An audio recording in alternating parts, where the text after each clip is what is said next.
Subscribe to our channel and press the bell icon so that you never miss any video lesson from Rao's IAS Study Circle. Join the official Telegram channel of Rao's IAS Study Circle to stay updated and get all the materials on the Telegram.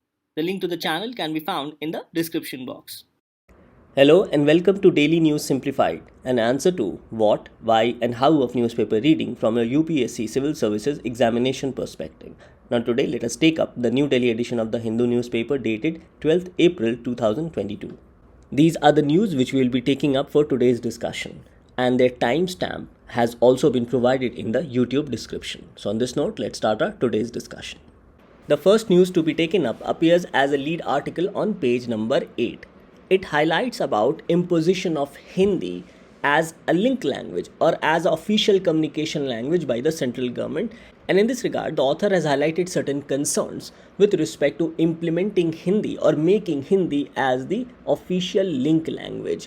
So this news says that those attempting Hindi imposition must note that language should be an instrument of opportunity and not of oppression. And in this regard the author has suggested that language should be seen as a vehicle and not as a destination, because language is a means to achieve the end and not an end in itself.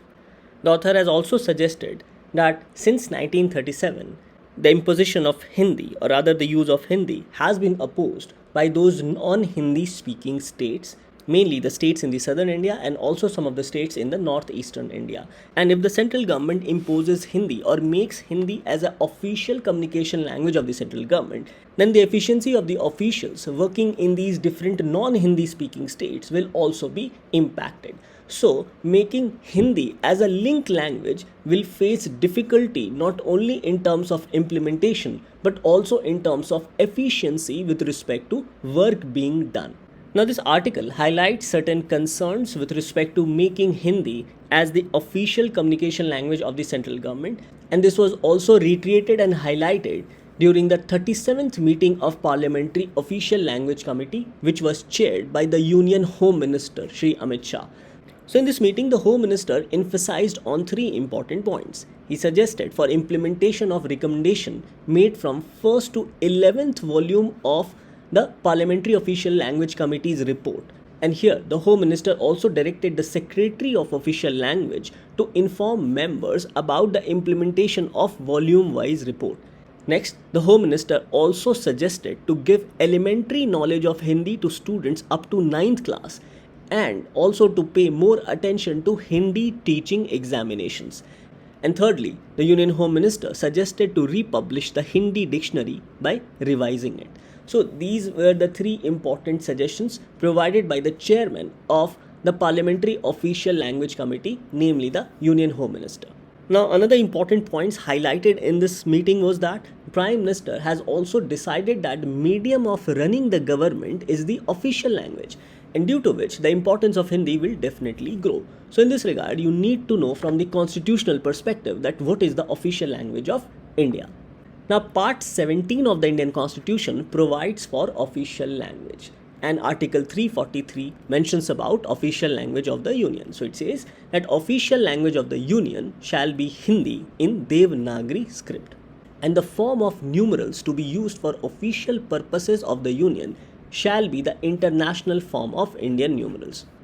Now this article also provides that for a period of 15 years from the commencement of this constitution, English language shall continue to be used for all official purposes of the Union for which it was being used immediately before such commencement. So for the first 15 years after the commencement of this constitution, English was to be used for official purposes.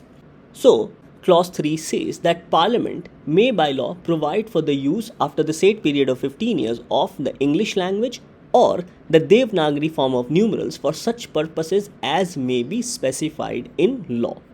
And accordingly, the Parliament enacted the Official Languages Act of 1963. Now, Section 3 of this Act mentions about continuance of English language for official purposes of the Union and for use in Parliament. Now, this provision says that despite the expiration of 15 years of the commencement of the Constitution, English language may, as from the appointed day, continue to be used in addition to Hindi for all official purposes of the Union for which it was being used immediately before that day, and for transaction of business in Parliament. And the term appointed day with reference to Official Languages Act 1963 means the 26th day of January 1965. So the Official Languages Act 1963 mentions that apart from Hindi, English language can also be used in addition to Hindi for all official purposes of the Union and for the transaction of business in Parliament. It also says that English language shall be used for purposes of communication between the Union and a state which has not adopted Hindi as its official language. So for those states who have not adopted Hindi as their official language, for them the Union shall communicate with such states in the English language. Now Article 345 of the Indian Constitution mentions about official language or languages of a state. Now it says that the legislature of a state may by law adopt any one or more of the languages in use in the state or Hindi as the language or languages to be used for all or any of the official purposes of that state. So any state can use either Hindi or any other language which is used in that state for its official purpose, and the state can also make a law for this particular purpose.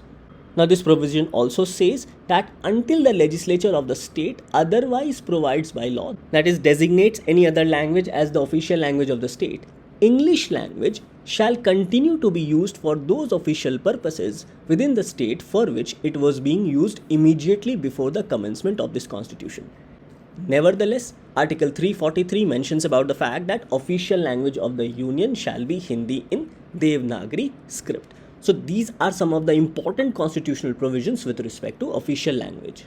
And it is with respect to Article 343 of the Indian Constitution, the Prime Minister has decided that the medium of running the government is the official language, due to which the importance of Hindi will definitely grow.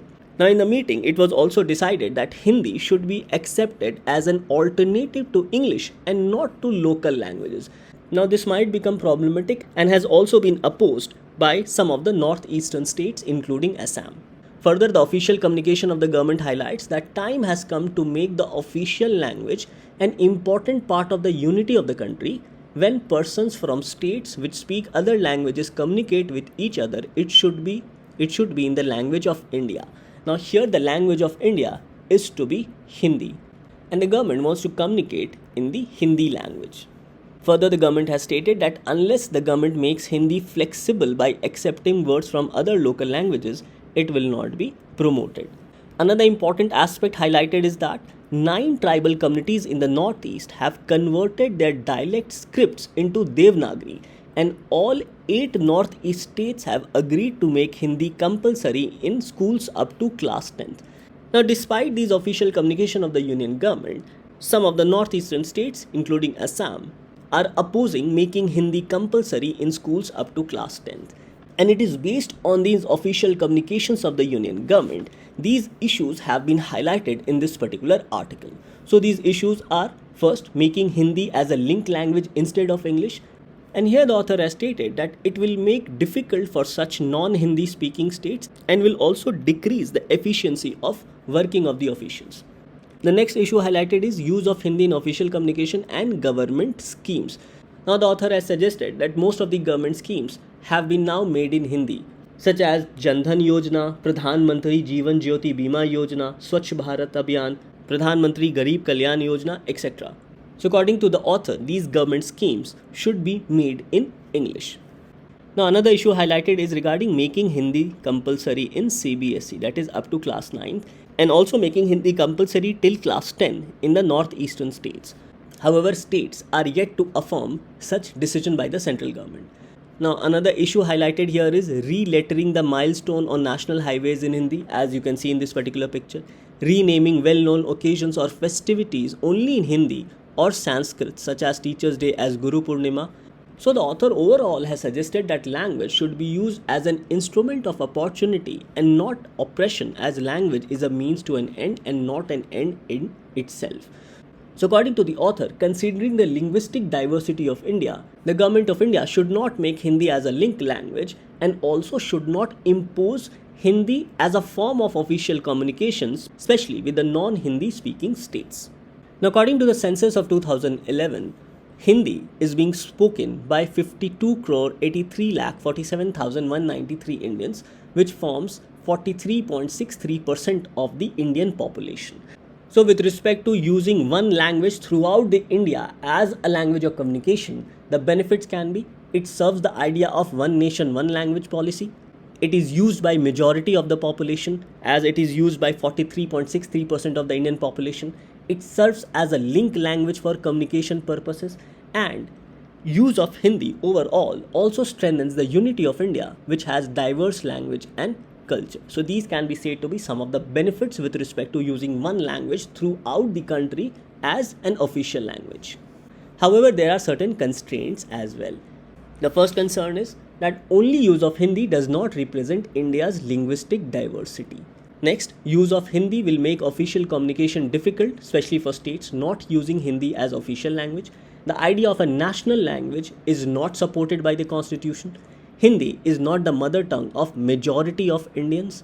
Further, it also constrains the federal rights of states as per Article 345 or 347 to compulsorily make Hindi as their official language for communication purpose.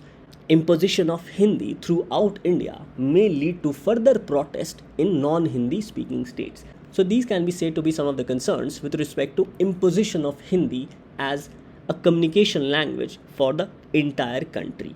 Now here Article 347 mentions that if a substantial population of a state desires that any particular language shall be recognized by that state, then such state shall officially recognize that particular language. So it says that on a demand being made in this particular behalf, that is granting official recognition to a particular language, the president may, if he is satisfied that substantial proportion of the population of a state desire the use of any language spoken by them to be recognized by the state, then the president may direct that such language shall also be officially recognized throughout that state or any part thereof for such purpose as the president may specify. So if any sizable population of a state speaks a particular language, then that language can also be recognized as the official language by the state. Now this has been provided under Article 347 of the Indian Constitution. So it is important to preserve the linguistic diversity of India. And in this regard, Article 29 also becomes important, which provides for cultural and educational rights. So it mentions about protection of interest of minorities. It says that any section of the citizens residing in the territory of India or any part thereof having a distinct language, a distinct script or culture of its own shall have the right to conserve the same. Further, it says that no citizen shall be denied admission into any educational institution maintained by the state or receiving aid out of state funds on grounds of religion, race, caste, language, or any of them. So based on these constitutional provisions, including Article 29, which is also a fundamental right, let's go through some of the advantages of preserving linguistic diversity in India. It prevents regionalism, separatism, and enhances national integration. Administration becomes easier. Preserving linguistic diversity ensures access to education in mother tongue. It preserves traditional knowledge. It helps in conservation of our biodiversity. It has been observed that children learning in their mother tongue improves their cognitive ability, and it also leads to social inclusion. So all these can be said to be advantages of preserving linguistic diversity.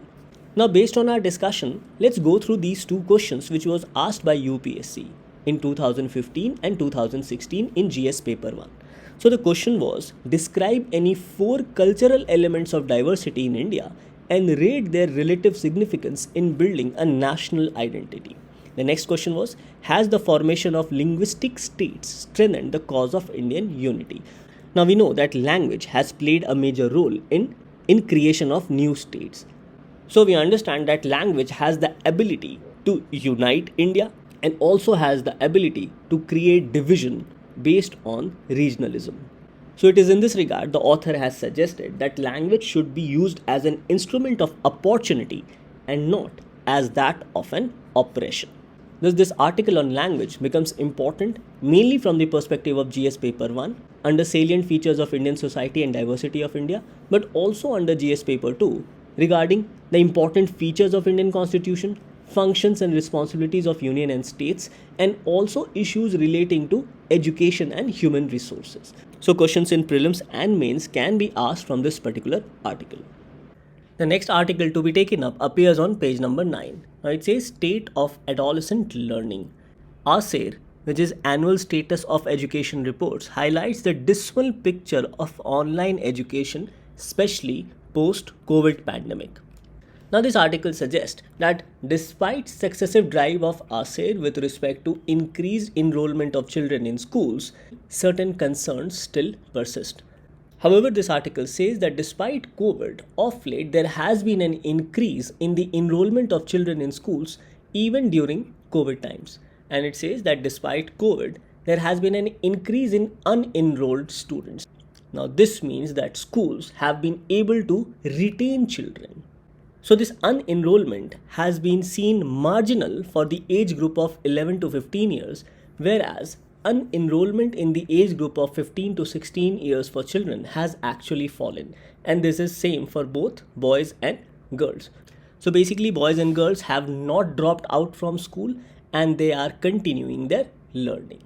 And this overall suggests that schools have been able to retain students beyond primary level, and also the fact that enrollment rates have also shown no gender disparity.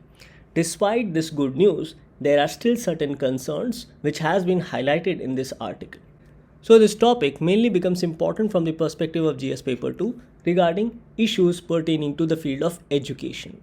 And based on this discussion, this becomes your practice question for mains. So it says, COVID pandemic has impacted learning outcomes, especially for girls belonging to the vulnerable sections of the society. Highlight the reasons and also suggest measures to ensure equitable school education for all, irrespective of the digital divide. And this question carries 10 marks. So the various concerns highlighted in this article regarding the learning outcome of boys and girls are: first, it says that learning outcomes through online education is not very promising, and this is mainly because of the digital divide. Now, digital divide refers to gap between certain sections of the population regarding access to information and communication technology. Now, we know that during the pandemic, most of the online education took place either through laptop or through mobile phones. Now, most of the children belonging to the vulnerable sections of the population did not have either. So because of this, their education was impacted during COVID. Now, second point highlighted in this article is that access to technology which was provided to such children was not utilized properly for education, as 70% of the children of class 9 to 12 had smartphones for the purpose of education. However, only 35% of such children could use it for the purpose of studies, and 17% did not use mobile phones at all. Further, during COVID, what happened was that in the absence of proper schooling, family members took care of the teaching task. So the family members were easily able to teach children in the lower classes, but they were not able to teach children properly in the higher classes. And because of this, the adolescents did not fare well in the examination. And this also impacted their learning outcomes. The next point highlighted is that there were competing demands for some children, especially for older girls. And these competing demands was with respect to financial stress, as some of the parents of such children had lost job during COVID, and hence this compelled such children to go for work, and this also increased child labor. Further, older girls were compelled to do household work at home, and this left very little time for them to dedicate to their studies. According to a ASER report of 2017, girls in the age group of 14 to 18, 90% of them did household work as compared to 3/4 of the boys. And according to a UNICEF report, since the girls were very much involved in the household work, this also limited their time for learning and overall impacted their learning outcomes. Now, another concern highlighted in this article is regarding gendered aspiration. Now, gendered aspiration means different kind of aspirations for girls and boys. For example, boys generally aspire to be in the army, police, or become an engineer or a lawyer. However, girls generally aspire to be teacher, doctor, or nurse. Now, this difference in aspirations between girls and boys with respect to profession is also because of expectation of boys and girls differently from the society at large. And this creates a sort of a stereotype with respect to aspirations of boys and girls. Now, the article says that gender disparity persisted even before the pandemic. And this could be said because disadvantage among girls persisted, especially with respect to learning outcomes in mathematics. And this has been prevalent for the last 10 years. Now, one of the reports suggests that older girls have to devote more time to household work. And this, along with the regressive mindset of the family, including the society, limits the autonomy or choice for females. And this overall impacts their learning outcomes, especially in the field of mathematics or other STEM subjects, namely science, technology, engineering, and mathematics. So the question becomes as to what needs to be done. So the article says that first of all, there is a need for gender sensitization of school education and also the school curriculum, not only of the primary education but also in the secondary and higher education. Next, the government needs to provide equitable environment for overall growth and improvement in learning outcomes for both boys and girls. Next, the government needs to ensure gender equitable behavior through various modules and programs, such as interactive classroom discussions on gender equality in secondary schools, which is a program run in Haryana. Now, it has been observed that even after 2 years of such interactive discussions in the classrooms, the aspect of gender equitable behavior persists among the students. The next point highlighted is that governments, including state governments and also central government, must provide dedicated programs for learning mathematics, especially for girls. Next, the government must improve infrastructure of government-run schools, especially for the students to access online education. The next point highlighted is that the government needs to prioritize distribution of learning materials for girls and physically handicapped children, including boys and girls. And lastly, the government must fill the vacancy of teachers along with non-teaching staff for student support. Thus, implementing these steps will not only improve learning outcomes for both boys and girls, but will also ensure that the impact of digital divide does not affect the learning outcomes of both boys and girls. Now, regarding ASER, that is Annual Status of Education and Report, it conducts nationwide survey of rural education and learning outcomes in terms of reading and arithmetic skills. It is conducted by the NGO Pratham. It is conducted for the children in the age group of 3 to 16 years. It covers all rural districts in India. An ASER 2020 report was the first ever phone-based ASER survey. So these can be said to be some of the important highlights with respect to Annual Status of Education report. So in this discussion, this becomes your practice question for your mains examination. So try to write this particular question after this discussion. Now the next article for discussion appears on page number 9. Now this article says, India and the United Kingdom crafting a new legacy despite the shift in global order because of Ukraine conflict. So this article says that despite the challenge posed by the war, India-UK relationship has been on an upward trajectory. And this upward trajectory is exemplified by conclusion of comprehensive strategic partnership, and the agreement also established a 2030 roadmap for India-UK relationship. So this article says that in the new world order, India is trying to carve out a new role for itself. And in this regard, improving bilateral relationship with United Kingdom is also on its topmost priority.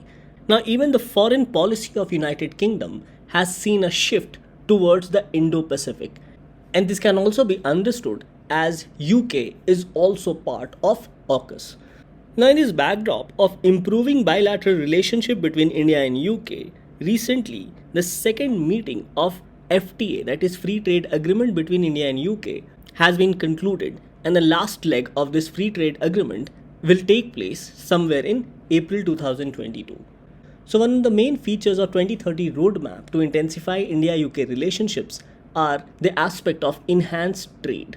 Now, as a part of this roadmap, both countries aims to intensify their cooperation in the field of fintech sector, in the field of renewable energy, pharma industry, as both countries seek for equitable global vaccine supply, and this can also be seen through the collaboration of Oxford AstraZeneca with Serum Institute of India, which produces the Covishield vaccine.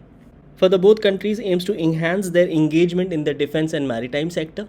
Both countries prefer strong people-to-people relationship, and in this backdrop aims to strengthen the consular services between the two countries. And here, the migration and mobility partnership is an example in this regard. Further, both countries aim to strengthen cooperation at various multilateral forums and also in the field of cyber security. So, both India and UK unveiled this 2030 roadmap to elevate their bilateral ties to a comprehensive strategic partnership. And some of the key features of this 2030 roadmap includes continue to remove trade barriers on the path of an FTA, that is free trade agreement. Further, both these countries aims to focus on strengthening defense partnership, focus on maritime and industrial collaboration. Further, both India and UK have a shared understanding of free and open Indo-Pacific, and in this regard looks for a closer cooperation for prosperity and stability of the region. Now, both India and UK are working to conclude logistic memorandum of understanding that will enhance joint ability to tackle shared challenges. Further, they aim to strengthen cooperation and coordination in the UN, including the UNSC, that is United Nations Security Council, at UNFCCC, and other multilateral forums such as G20, WTO, WHO, Commonwealth, IMF, and also World Bank. Now, both India and UK have come together to tackle the issue of climate change, including by accelerating the development of clean energy and transport and use of new technology, protecting nature, biodiversity, and also helping developing countries to adapt to the impact of climate change. Further, both India and UK promote and uphold rules-based international system and aims to work together to promote reformed multilateralism to make international organizations, including the United Nations Security Council, more representative, thereby reflecting contemporary realities. Now, as already highlighted about UK's membership to AUKUS, and the United Kingdom also recognizes the importance of a free and open Indo-Pacific for global stability and prosperity. So, India and UK have agreed to strengthen their cooperation in the maritime domain, as UK will join India's Indo-Pacific Oceans Initiative and has also become a major partner on maritime security issues in Southeast Asia. It further says that in 2021, HMS Queen Elizabeth, which is the largest warship of UK, participated in a military exercise with Indian Navy in the Bay of Bengal. Further, India is also a key strategic partner for UK in the Indo-Pacific, both in terms of market share and also defense. So overall, we can say that UK's tilt towards Indo-Pacific is making it draw closer towards India in terms of defense and maritime cooperation as well. So let's wait for the final conclusion of the FTA deal between India and United Kingdom.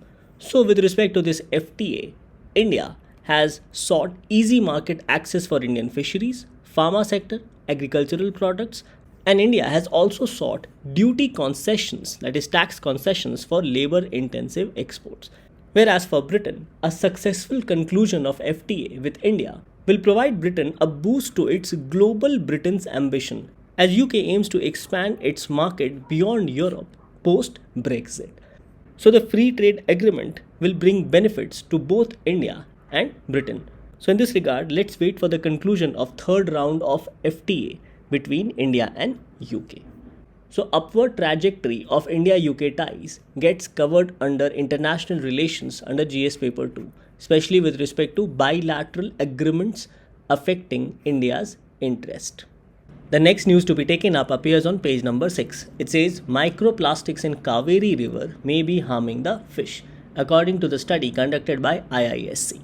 So in this news analysis, you need to understand about the pollutants in the water and also the impact on the aquatic life. Now, microplastics can be said to be fragments of any plastic which is less than 5 mm in length.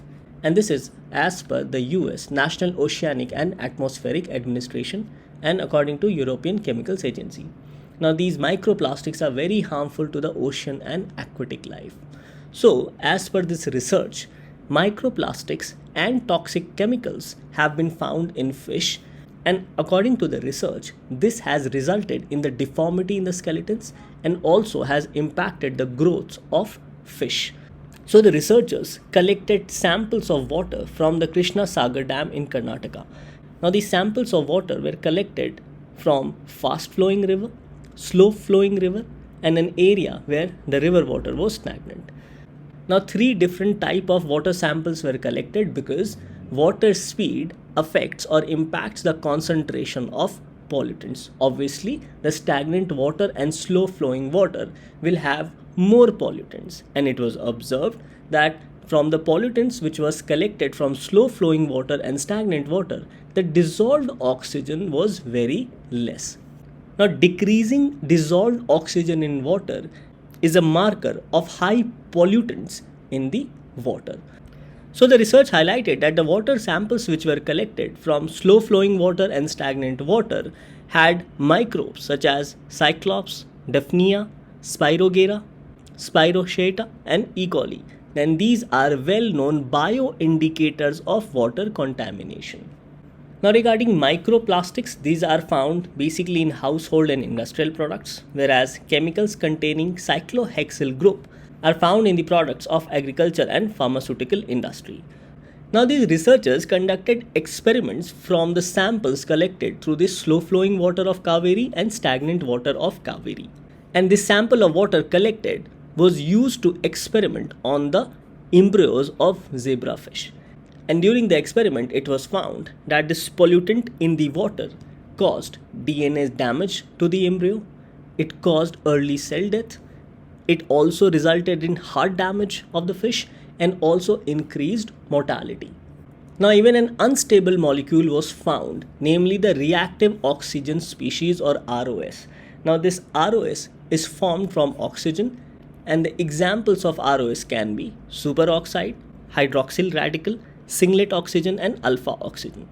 So this news says that the researchers are trying to understand how microplastics enter and affect the host, mainly the fish and other aquatic life.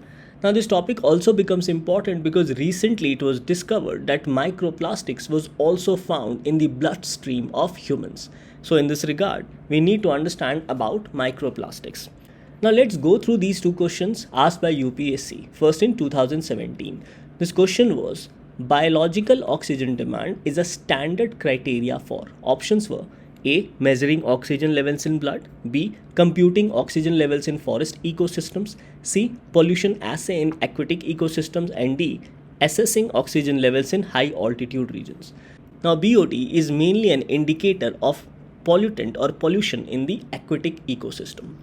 Now it says that a large population of bacteria decomposes organic matter present in water and they consume oxygen dissolved in water. So larger the amount of bacteria or other pollutants, greater they will consume dissolved oxygen, and less dissolved oxygen will be left in the water for aquatic and other marine life. So it says that the amount of oxygen that water can hold in the solution is limited, and in cold water dissolved oxygen can reach a concentration up to 10 parts per million, whereas oxygen in air is about 2 lakh parts per million. So it says that is why even a moderate amount of organic matter when decomposes in water can deplete water of its dissolved oxygen. And the concentration of dissolved oxygen in water is very important for aquatic life. If the concentration of dissolved oxygen of water is below 6 ppm, then the growth of fish gets inhibited. And if too much of organic matter is added to water, all the available oxygen is used up by such organic matter. So this causes oxygen dependent aquatic life to die because the organic matter dissolves all the oxygen of water. Now look into this question asked in 2019. The question is, why is there a great concern about microbeads that are released into the environment? Options are A. They are considered harmful to the marine ecosystems. B. They are considered to cause skin cancer in children. C. They are small enough to be absorbed by crop plants and irrigated fields. And D. They are often found to be used as food adulterants. Now here the correct answer is A. That is, they are considered harmful to marine ecosystem. So about plastic microbeads, it highlights that plastic microbeads are a category of microplastics which are generally very small and are sometimes even difficult to see. Now, microbeads are most commonly used in personal care products as cleansers and exfoliants. And microbeads have also been added to some facial scrubs and body washes because of great scrubbing power which they have. So, microbeads are mostly used in the beauty products and products of personal care. And because of this, they are released into the aquatic ecosystem or marine ecosystem. Hence, the correct answer here becomes A. Thus, this topic becomes important mainly from the perspective of environment and ecology from your prelims examination. With this, let's take up the next news for discussion. Now, the next news appearing on page number 14 highlights about a new ranking list published by NITI Aayog for clean energy in India. So, it says that NITI Aayog puts out energy and climate index list, where Gujarat, Kerala and Punjab emerge on top, and parameters include DISCOMs, performance and sustainability. So let's go through very quickly the highlights about this particular index. So NITI Aayog has launched the State Energy and Climate Index Round 1, and this index is based on 2019-20 data. So this index ranks states' performance based on 6 parameters, namely first, DISCOMs performance, second, access, affordability and reliability of the energy provided by the state, third, clean energy initiatives taken by the state government or UTs, fourth, energy efficiency, fifth, environmental sustainability, and sixth, new initiatives by respective state governments and union territories. So it says that this index is the first index that aims to track the efforts made by states and UTs in climate and energy sector. And these parameters have been devised keeping in mind India's goal for climate change and clean energy transition. Now, these 6 indices are further subdivided into 27 indicators. Now, based on this composite score of round 1, the state and UTs are categorized into 3 groups, namely frontrunners, achievers, and aspirants. Now, the states have also been categorized based on size and geographical differences, such as larger states, smaller states, and union territories. And among the larger states, Gujarat, followed by Kerala, followed by Punjab, have been ranked as the top 3 performers in the category for larger states, whereas among the smaller states, Goa, followed by Tripura and Manipur have been ranked as top 3. For UTs, Chandigarh, followed by Delhi, followed by Daman and Diu and Dadra and Nagar Haveli are the top performers with respect to this particular index. So a question can be asked in your prelims examination with respect to energy and climate index. It has been released or launched by NITI Aayog, and these are the 6 parameters with respect to this particular index. And the aim of this index is to track the efforts made by respective states and union territories in the climate energy sector, and these parameters have been devised keeping in mind India's goal to achieve climate change and clean energy transition. With this, let's take up the last news for discussion. The last news for discussion appears in the text and context section on page number 10. It says, Amending the Weapons of Mass Destruction Act. What were the stipulations under the earlier act in 2005 and why did an amendment become necessary? So this news highlights that a bill has been passed by Lok Sabha to amend the Weapons of Mass Destruction and the Delivery Systems Prohibition of Unlawful Activities Act 2005. Now this act prohibited the unlawful manufacture, transport, or transfer of weapons of mass destruction, which included chemical weapons, biological weapons, and nuclear weapons. So these are the 3 types of weapons of mass destruction provided under the 2005 Act, namely chemical weapons, biological weapons, and nuclear weapons. So it highlights that the recent amendment extends the scope of banned activities to include financing of already prohibited activities. So in this regard, let's understand about the 2005 Act and also the reason as to why the Government of India has introduced an amendment in this particular Act.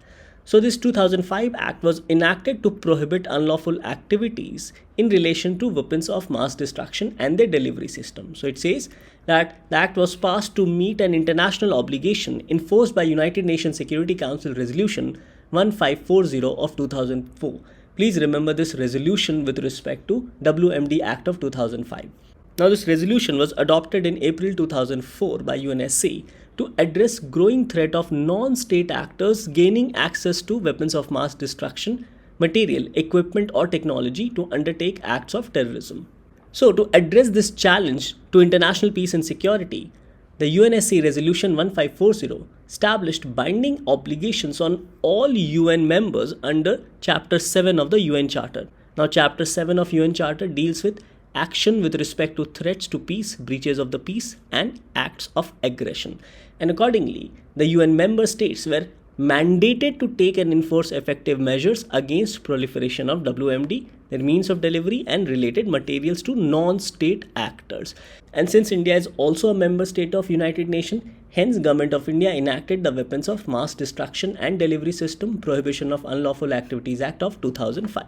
Now, the 2005 Act covers unlawful activities relating to biological, chemical, and nuclear weapons and their delivery system. Now, regarding the restriction or prohibition provided under the 2005 Act, it provides for integrated legal measures to exercise controls over the export of materials, equipments, and technologies in relation to WMD and also their delivery system, and also for the prevention of their transfers to non-state actors or terrorists. So the question becomes as to why the Government of India has introduced this particular amendment. So it says that in recent time, regulations relating to proliferation of weapons of WMD and their delivery systems by international organizations have expanded. The United Nations Security Council's targeted financial sanctions and recommendations of Financial Action Task Force have mandated against financing of proliferation of weapons of WMD and their delivery system. And because of these aspects, the Government of India intends to amend the 2005 Act to provide against the financing of proliferation of weapons of mass destruction and also their delivery system, so that India fulfill its international obligations since it is also a member state of United Nations. And accordingly, the government has introduced the Amendment Bill 2002, which seeks to prohibit financing of any activity in relation to weapons of mass destruction and their delivery systems, and also empower the central government to freeze, seize, or attach funds or other financial assets or economic resources for preventing such financing. And also, the central government can prohibit making available funds, financial assets, or economic resources for any prohibited activity in relations to weapons of mass destruction and their delivery systems. So these are the reasons as to why the Government of India has introduced the Amendment Bill of 2022. So from my examination perspective, this topic gets covered under GS paper 3 with respect to security. With this, let's take up the question for the day. Based on our discussion, this becomes your practice question for the day. The question is, consider the following statements. First, NITI Aayog has launched the State Energy and Climate Index Round 1. Second, the State Energy and Climate Index Round 1 ranks the state's performance on 3 parameters, namely large states, small states, and union territories. And third, the parameters for the index have been devised to propel India's goals for climate change and clean energy transition. So the question is, which of the statements given above are correct? Options are A, 1 and 2 only, B, 2 only, C, 2 and 3 only, and D, 1 and 3 only.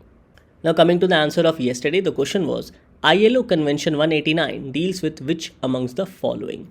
In this, the correct answer is C, that is domestic workers. So please remember these conventions, as today also we discussed a UNSC Resolution 1540, which addresses growing threat of non-state actors gaining access to WMD material, equipment, or technology to undertake act of terrorism. So with this, we come to an end to today's discussion. Thank you for watching DNS.